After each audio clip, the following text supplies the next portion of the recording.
C'est un rendez-vous qui s'adresse uniquement à ceux qui ont une véranda. Bonjour Roland Motz. Bonjour Xavier. Vous n'avez pas de véranda? Changez de radio. Ah, ben Non, mais non, faut pas. non. C'est pas ça que je dois dire.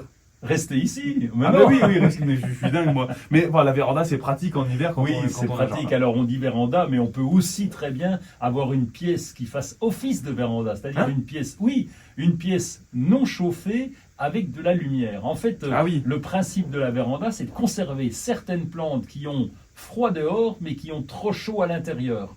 Et c'est le cas des plantes méditerranéennes comme les lauriers roses, les calystémons, les oliviers, les agrumes, tous les oui, vous avez orangers, citronniers, etc. Bah oui. Donc toutes ces plantes-là n'aiment pas le 20 degrés à l'intérieur, n'aiment pas le -5, -10 à l'extérieur. là Ben oui, là. je sais, ce sont des plantes méditerranéennes. Donc si on a une véranda, c'est bien. Sinon, on peut trouver une pièce pas trop chauffée avec de la lumière.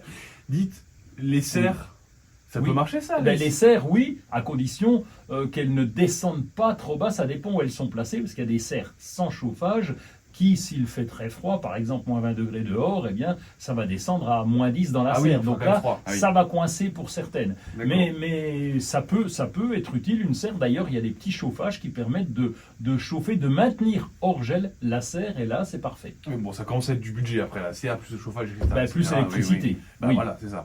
Mais si on n'a pas tout ça, Bon, si on n'a pas tout ça, eh bien, on a la plante si, on a toujours une pièce non chauffée avec un peu de lumière. Donc, c'est une chambre, par exemple. C'est là où on peut stocker Oui. ces plantes-là pour l'hiver, et on les stocke uniquement dans les périodes de grand froid. Et pendant ces périodes-là, eh bien, il faut quand même les entretenir parce que Oui. elles peuvent souffrir.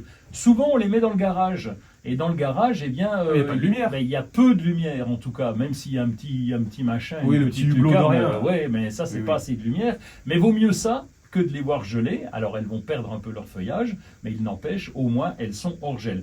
Et pour ces plantes-là, eh bien, il y a quand même un entretien à faire D'accord. en hiver, en particulier sur les agrumes. Les autres, ça va, les lauriers roses et tout, on les arrose une fois par mois, et puis c'est bien suffisant, surtout s'il fait 5-10 degrés. Par contre, les agrumes ont besoin d'avoir toujours une température on va dire entre 5 et 15 degrés, ça serait l'idéal. Elles ont besoin d'un apport d'eau régulier, c'est comme le mimosa qui se retrouve dans ce cas-là. Et puis on va quand même continuer d'apporter de l'engrais pendant l'hiver parce que, eh bien, ce sont des plantes qui continuent un petit peu leur croissance même en hiver, contrairement aux autres. donc à éviter absolument, laisser dehors, Oui. les radiateurs.